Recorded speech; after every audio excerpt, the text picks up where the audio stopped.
حضرت نوح علیہ السلام کے بیٹے کا واقعہ۔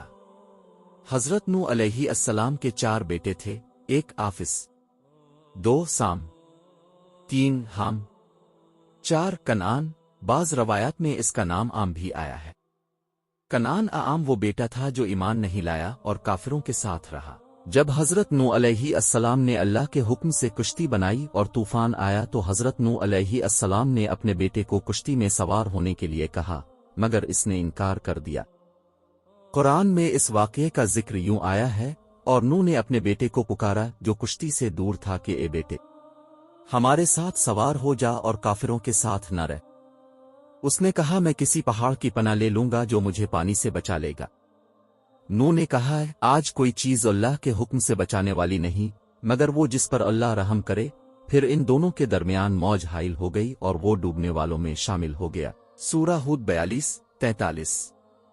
یہ واقعہ ہمیں سکھاتا ہے کہ نسب اور رشتہ داری کسی کو ایمان اور نجات کی ضمانت نہیں دیتی۔ حضرت نوح علیہ السلام نبی ہونے کے باوجود اپنے بیٹے کو ہدایت نہ دے سکے کیونکہ ہدایت اللہ کے ہاتھ میں ہے۔ سبق: نجات صرف ایمان اور اللہ کی فرمانبرداری میں ہے۔ نیک والدین کی اولاد ہونے کے باوجود کوئی شخص ہدایت قبول نہ کرے تو وہ بھی اللہ کے عذاب سے نہیں بچ سکتا۔ اللہ کا حکم سب پر غالب ہے اور اس کے فیصلے میں کوئی تبدیلی نہیں ہو سکتی۔ یہ واقعہ ہمیں اللہ کی اطاعت، ایمان اور تقوی کی اہمیت سکھاتا ہے۔